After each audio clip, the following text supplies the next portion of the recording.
Union, we have to abide by their standards.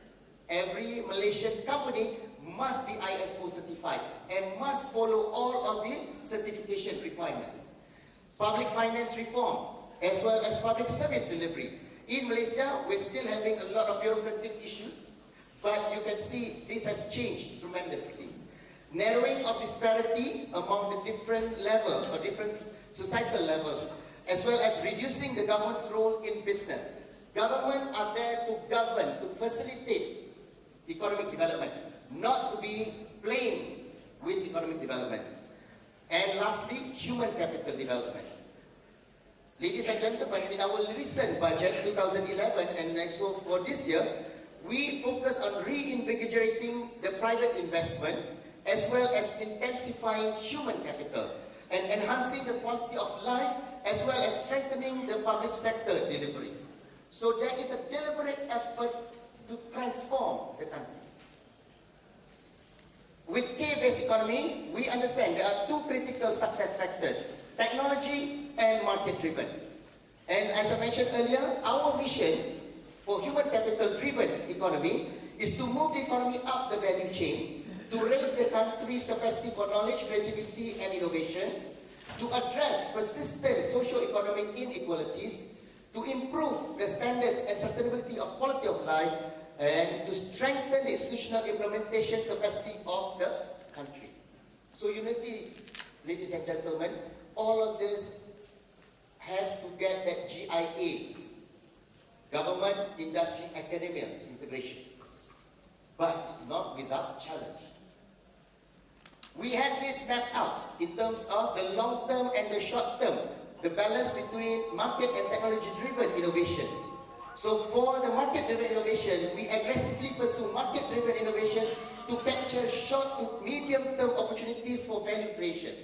Ladies and gentlemen, as I walk around the streets of Amman, I see that we have the most current handphone, iPad, what have you. Any brand name that is out there, we have it. But do you have the human capital system to support it? In Malaysia, every shopping mall has a digital mall. And they have a very strong network. And you can ask my colleagues, when we need anything, we go to Laoyan. Because you can get anything and everything with the right support that goes with it. And then for the long term, we will continue and actively pursue technology-driven innovation from medium to long-term benefits. The government plays a role because they hold the grant money. And all the grant money later I will show you is channeled to 9 specific areas in terms of the nation's development. So, the last few slides, in terms of developing innovative human capital, we recognize that human capital in the K economy of K workers refer to a cadre of workers whose work primarily requires the use of mental power rather than muscle power. How to get that transition? That when people finish their universities, Jordan has how many universities? Malaysia, we have 22 public universities and 400 private institutions. How do you generate that population? Because the last thing you want to do is unemployment. In my research with my PhD candidates from Jordan, we have got a number of them, and we're trying to build an intelligence to help the country. We find that with the unemployment rate at 12.5% in Jordan and 3.4 or 4.5 in Malaysia, you have a bigger challenge than us.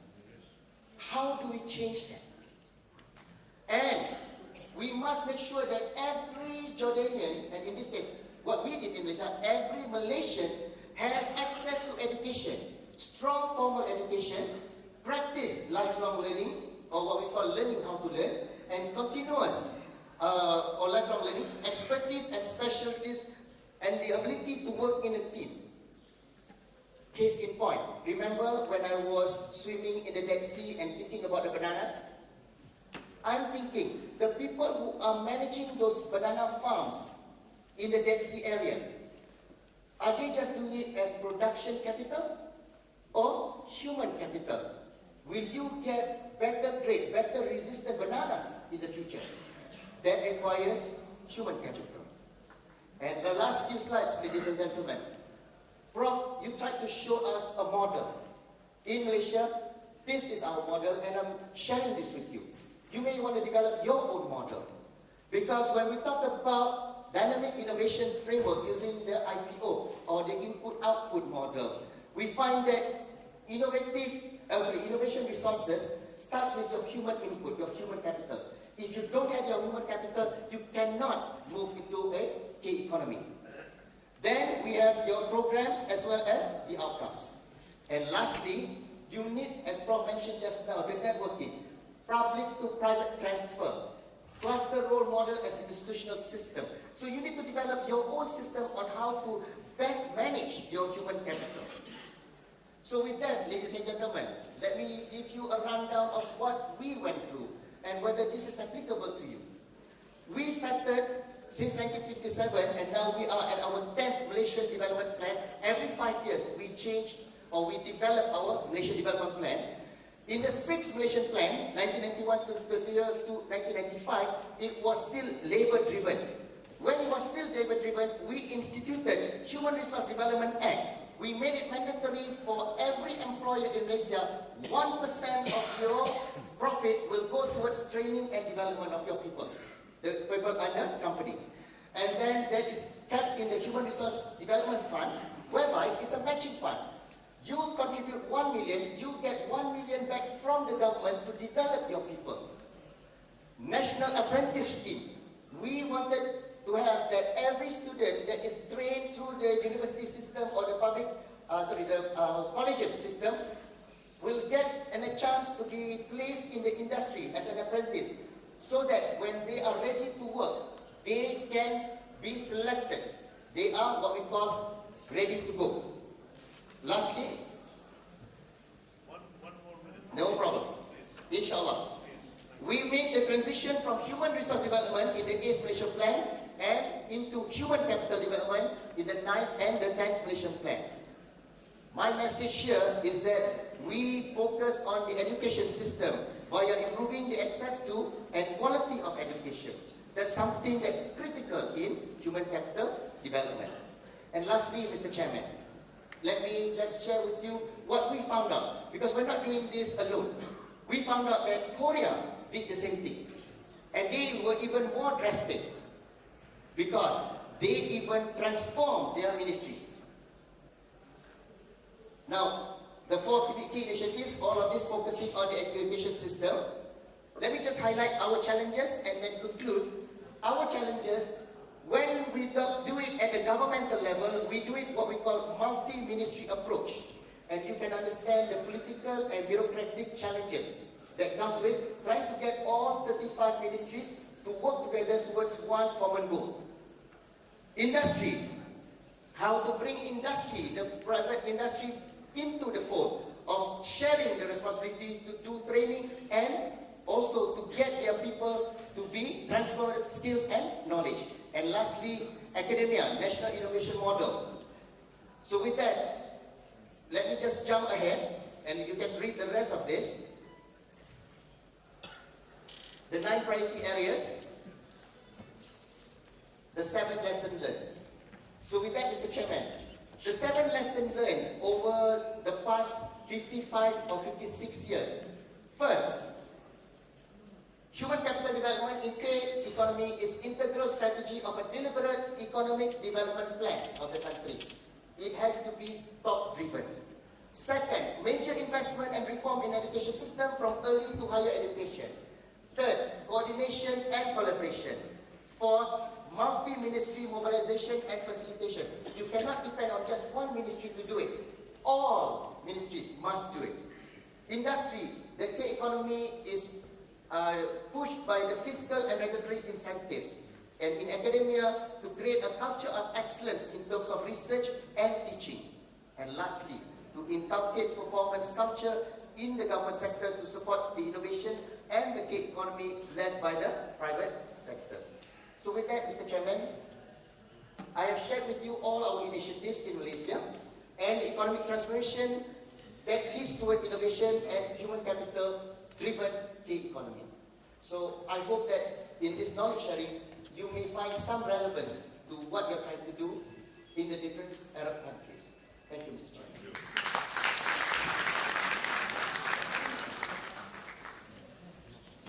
For those interested in furthering the subject of the Islamic theological viewpoint on human capital, there are 2 research papers being delivered concurrently at the other.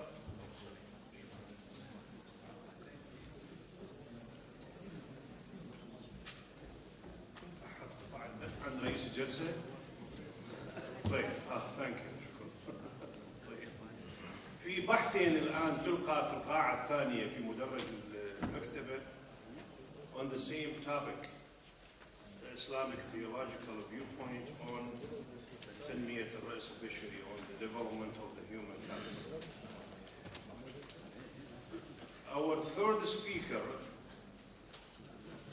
is Professor Hans Lidman. I hope it's correct pronunciation. He is a man who has worked for a long time in data processing, in the chemical management and business. He is consultant for 11 years with a company, unfortunately I could not read it. It's in London. Deloitte. Really, I'm sorry, but I couldn't read your handwriting. He has joined academia since 1991 at the University of Auckland in New Zealand, working in Victoria since 2003. His main interest centers on information systems with multinational companies. Please, Professor Lidman, would you please? I'm sorry.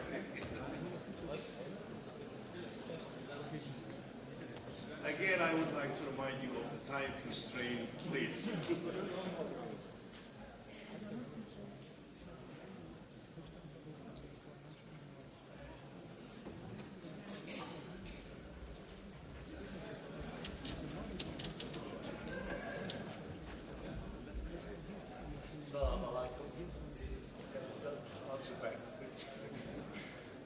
What I'm talking about is really a subset of what my 2 previous speakers have been talking about. It is an important subset because it's information technology which does drive an awful lot. Is it on?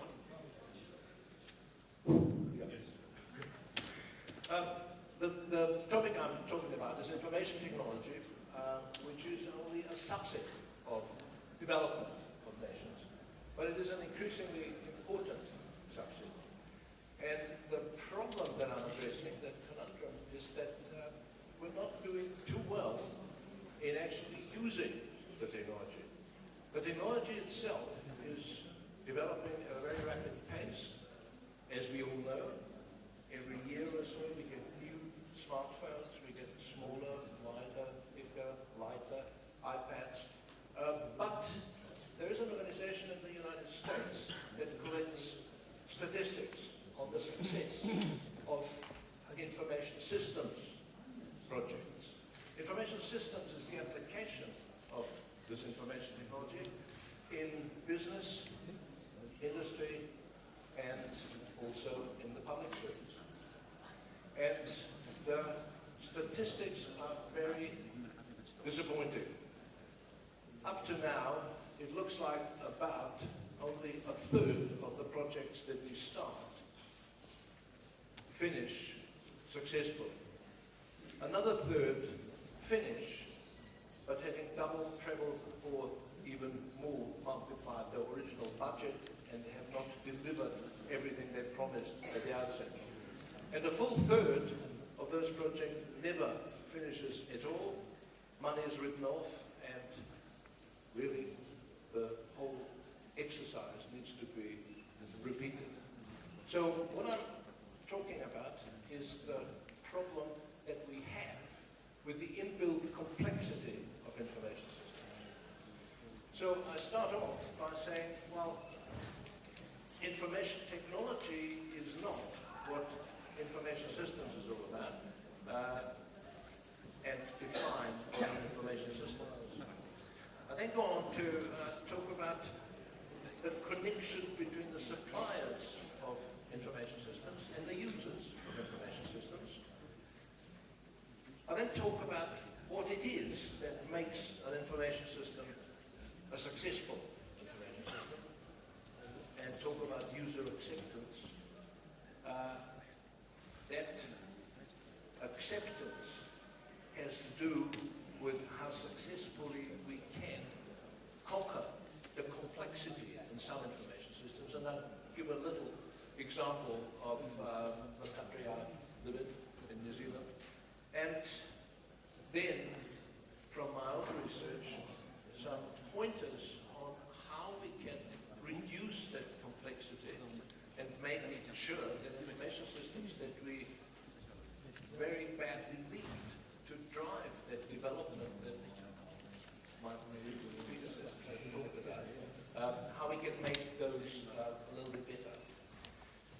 And I conclude eventually with a few suggestions. So let me start. An information system is more than just the technology. The technology is the hardware and the software that drives the technology, but neither of those would in fact work without any data. And where does the data come from? It comes from organizations who have their business processes, and it comes from the people who work in those organizations. And so we see that the information system as a hybrid between people and information technology actually relies to 4/5 on human capital involvement. And I'm excluding, of course, automated processes here. So who are the people who interact with that technology? There are the suppliers and the users, and I think I've jumped one. Who are the people who interact with that technology, and how do they do it, and what is it we know about what makes an information system successful? One of the very few information systems theoretical models is that technology acceptance model, which I call the law of thermodynamics in the information systems context, because it basically says if a system is perceived to be useful, if it is easy to use, then it will be used. Well, yes, you say, so what? But the details of this ease of use and perceived usefulness are very important. That it is the detail in those aspects that make it difficult to get a system that actually functions well for its users. So these external influences that determine ease of use and perceived usefulness are technology on the one hand and people on the other. And the people are the more important part, and apart from that, they are the aspect that I'm talking about. So we forget about technology and say that we only look at the external influences from the people side. And what are they? If people find a system easy to use, one of the other things is that, of course, when a system is accepted, then there's a feedback mechanism that makes it more useful and then also makes it easier and easier to use. But what are these aspects that make a system easy to use? Well, for one, you want to use a system that is simple to use. And if you think back of the advent of the iPad, that is really what made the iPad the success it is. It is very simple to use, anybody can do it, and it sort of corrects itself, and it makes things very quickly familiar, which is the second point, that ease of use Now, what is this perceived usefulness then? If I use an information system like a word processor, I want it to be accurate, but I also want it to be helpful. It needs to support what I'm doing, because otherwise why would I bother working with a system that doesn't help me? So, how to do that? Let me look at an example. Right at the moment, we have a big problem with paying the school teachers in New Zealand. The reason for that is that there are about 2,500 schools in New Zealand. In those schools, there are about 90,000 teachers and 15,000 support staff. The support staff and school teachers are represented by 2 trade unions, and each one of those have input into 14 collective agreements. All these collective agreements have, on average, 54 rules for all sorts of different work circumstances. To just give an example, in a small rural area, the head of the school also works as the maintenance person for this and 3 other schools for 2 days in a week. 3 days he stands in as a special needs teacher in 2 different schools. And in another school, and in another 2 schools, he works as a stand-in librarian for 2 days. Now, all these activities are covered by different collective agreements, under rules that are with each of those different agreements. So paying that single person is not simple. And if you think of the numbers involved, and for those of us who can remember school mathematics, the combinations of circumstances is staggering. And the other important part that makes it even more staggering is that all of these people that do all these different jobs are paid from one simple central system. Now, if you just theoretically maximize the number of combinations that just the teachers, the schools, the rules, and the collective agreements can lead to, you come to altogether 94.5 quadrillion. That's something with 14 noughts behind it. Possible transaction combinations. And those would require 94.5 quadrillion possible program function modules that need to be written. Well, that is blatantly impossible, because it would take probably a few thousand years to do that. And to solve this problem without having to write 94 quadrillion programs is something that we haven't quite figured out yet. On the other hand, most people here who have anything to do with operations research will probably recognize the problem. It looks familiar, because in operations research terms, it's called an MP completeness problem. It stands for non-deterministic polynomial completeness problem. And it was that combinatorial explosion that happens if you have more than just a small handful of combinations that makes these problems so intractable. The first problem of this kind comes from a German traveler's manual, who just sets out that if you have a number of cities that you need to visit, and you want to visit each one of them, and you know the distances, what's the best way and the most efficient way of visiting them all? And, well, between 1832 and, in fact, 1954, nobody could come up with a solution.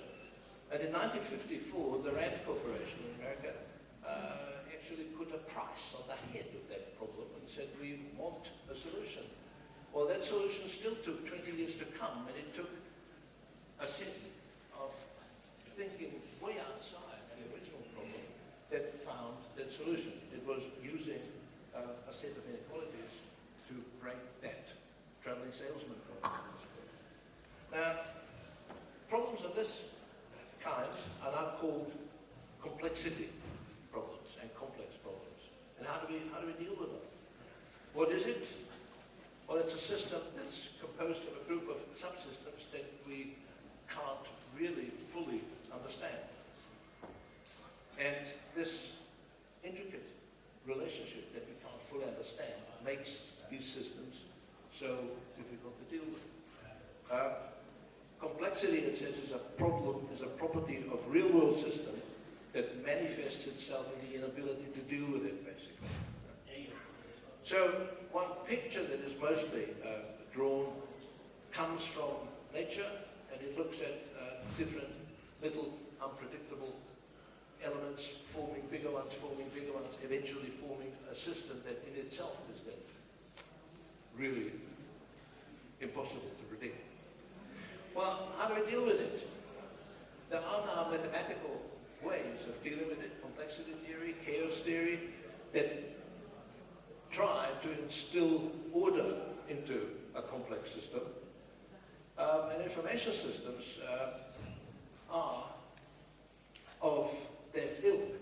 They have a complexity that is similar to those sort of complex adaptive systems. Now, how do we establish order there? If we want something that is helpful and familiar so that people can use it, we could learn from multinationals, and that's where my personal research comes in. Multinationals have that problem because they have a common strategy, they have common policies, common grants, but they have also hundreds of local offices that need to work by their own local rules. So very similar to, we need to pay teachers, but they all have sort of little different areas that they need to be paid for, which runs on different rules.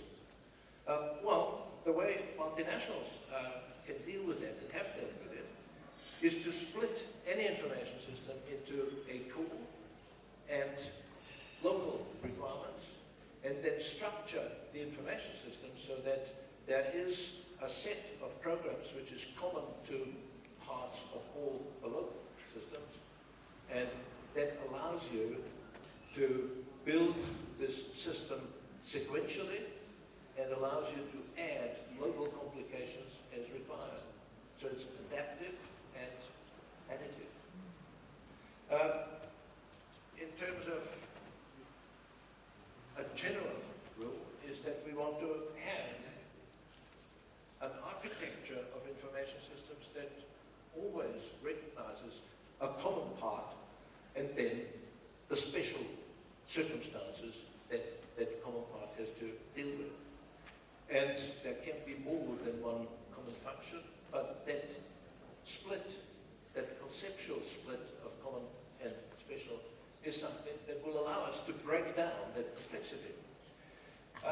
Again, learning from multinationals, how do they implement an information system in 60 countries?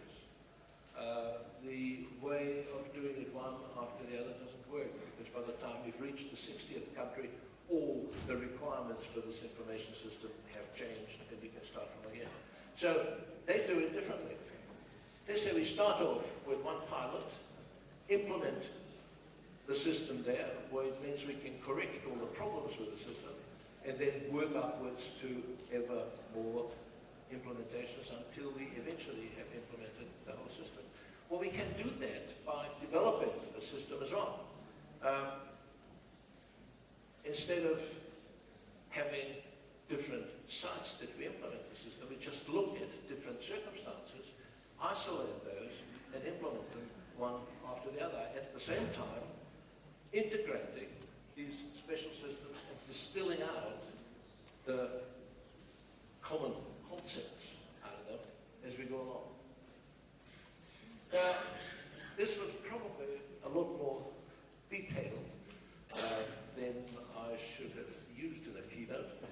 But anyhow, I think the conclusions that I would like us to draw from that and start using that as a base for making sure that we can build better information systems that use the information technology we need to develop countries in a better way are really quite simple.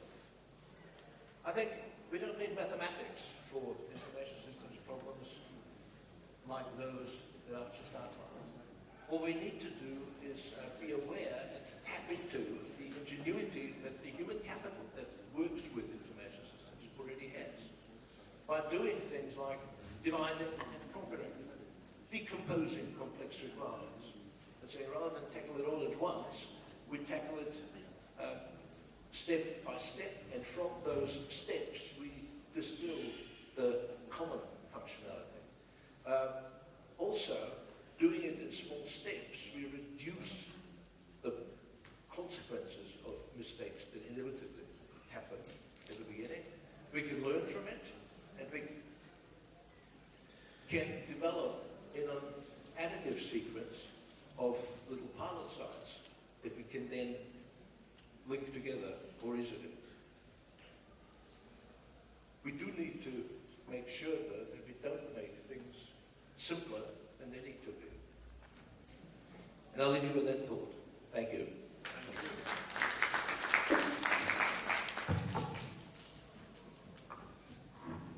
Maybe Professor Lehmer was the first speaker who really abided by the time limitations. Thank you, Professor. Yes.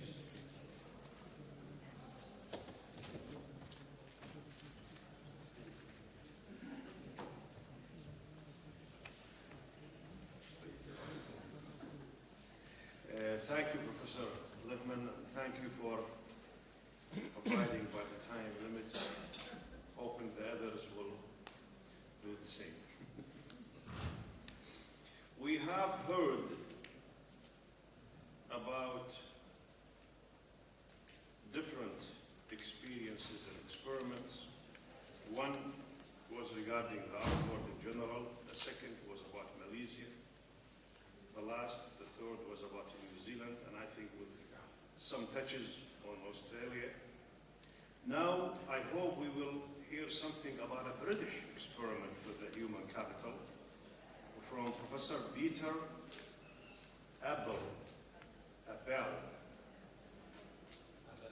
Would you please come to the stand? He has a PhD in physical chemistry, has taught and is a professor emeritus now from the London School of Economics, an associate professor at Nuffield College of Oxford. He taught at the University of Chicago and the University of California at Berkeley. His interest now is in the mathematical social sciences, which I find very interesting. Please, Professor. Mathematical social sciences.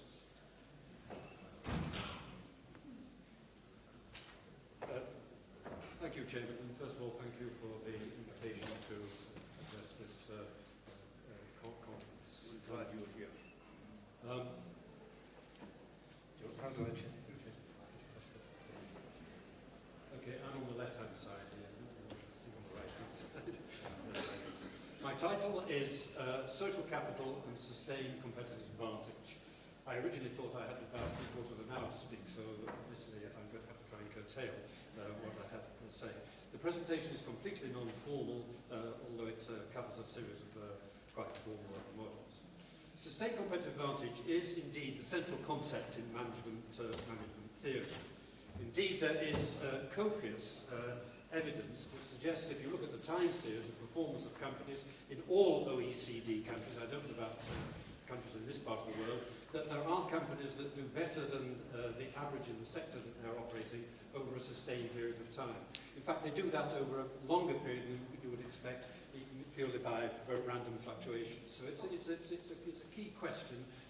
Why is it that certain companies appear to be able to achieve this? So that raises two questions. What confers sustained competitive advantage, both historically and in the contemporary sense, and how is it sustained against competition? Of course, particularly the case in a globalizing world where all indices of competition seem to be rising rapidly. Now, in economics, evolutionary theory has become fashionable in the last 4 or 5 years, and evolutionary theory addresses this problem also as a similar question. That is the interplay between natural and cultural selection, leading to what evolutionists call fitness. Indeed, fitness is an intellectual parallel to the concept of sustained competitive advantage.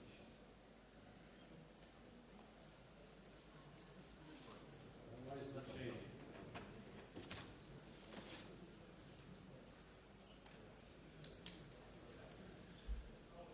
Press word.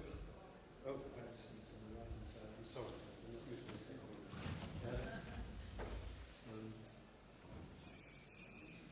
Right. Excuse my ineptness. Right, the intellectual consensus, of course, in evolutionary theory is that only cultural selection accommodates group selection. That is the idea that entities are selected at the group level.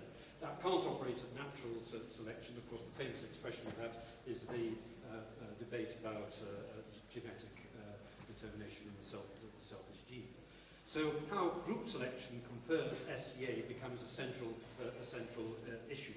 Now note that this is a property of the group, not just an aggregate property of the individuals that comprise the group. Indeed, some would say, referring to the previous lecture, some would say, in fact, they are emergent characteristics of the group. How could emergent characteristics of the group lead to sustained competitive advantage? So that's the intellectual query.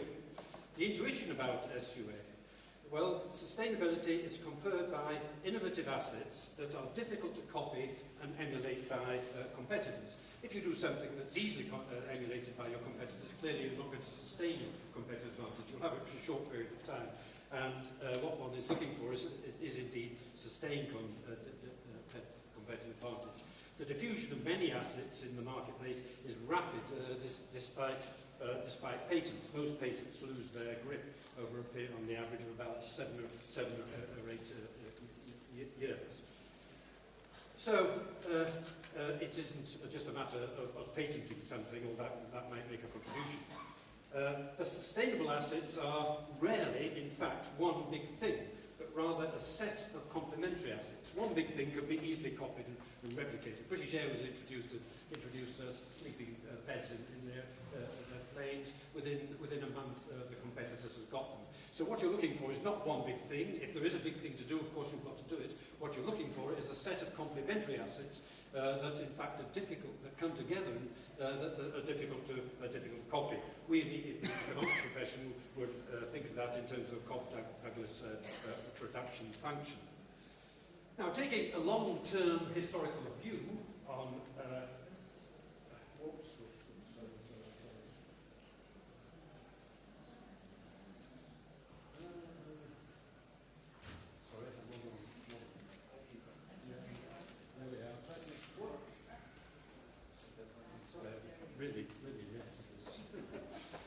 So taking a long-term historical view about sustained competitive advantage, what is that it confers? One can think in terms really looking at the history of industrial societies as a sort of cumulative process. Initially, in the early industrialization, it was physical capital that sustained competitive advantage. One had better physical capital than one's competitors. It then shifted to financial capital, one advantage in different types of gearing structures and financial structures. And then in the 1960s, of course, we discovered the concept that's central to this conference, namely human capital. And of course, Becker got the Nobel Prize working out of Chicago, introducing human capital into economic theory. What I'm going to argue in my next 7 or 8 minutes is it now, in fact, is increasingly social capital that confers competitive advantage. That doesn't mean you need the other 3 things. It is indeed a cumulative scale, but it is more and more the case that social capital is becoming the important concept. So the contemporary globalized worlds, SCA derives from increasingly from possessing all these things, but moving towards social capital. So, what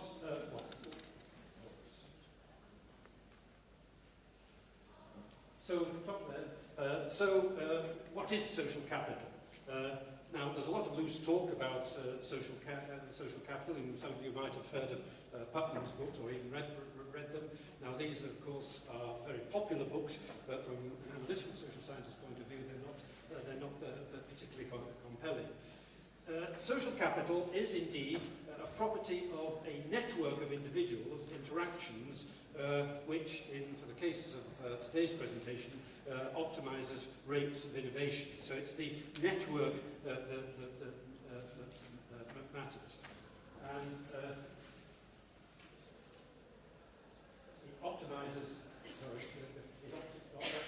rates of innovation, up we go, against the transaction costs. In other words, you're thinking about a network of interactions where there are transaction costs in those interactions, and you're trying to optimize innovation given those transaction costs. So transaction costs rise, as we probably all know, if we've done, again, followed the Nobel Prize, Williamson, etc., I think attributable to the joint presence of relation-specific assets that relate to a particular relationship, that is investment in the interactive relations in a network of interactions, and uncertainty and risks. So let's think of a manager with a span of control of S people. Let's just operate at that level. The important point is that, in fact, to notice that manager is not only just managing S units of human capital, but he is managing S into S minus 1 over 2 relationships between those units of human capital. Think of a football manager. Why is a good football manager indeed what he is? It's not that he just can manage his players, he can manage the relationships between his players. And it's the relationships between the players that constitutes the social capital. So we need a shifting perspective in management theory, moving from S units of human capital to managing interactive relationships between a set of individuals. Now, if we begin to try and model that abstractly, themselves will vary from context to context, but homophily is a basic social mechanism. Now, homophilous groups, as we know from copious social science, homophilous groups indeed have a tendency towards social cohesion. They hold together because people are of a like frame of mind. They have a similar characteristics. However, the unfortunate truth is that innovation in groups tends to arise from groups that are heterogeneous, not homophilous, where they have people of very different capacities, very different human capital in the same group. And there's a famous book describing this across many contexts, from education to industry to all sorts of things, by Scott Page, called Difference. And any of you that are interested in this particular debate, I would encourage you to read that book. So what we have here is a bit of a dilemma. On the one hand, you're wanting groupings that would cause the possibility of internalizing the social capital, but on the other hand, you're looking for groups that are heterogeneous with diverse abilities within the group. And it's difficult to build these. So what we have to do is to recognize that what management is doing in the modern world to get sustained competitive advantage is searching to create groupings that are diverse and at the same time can reap the benefits of social capital. So what we are asking of managers is something that is highly complex. I'm not a football fan, but I don't know whether Manchester United as a football team gets to this part of the world, but it is often said that the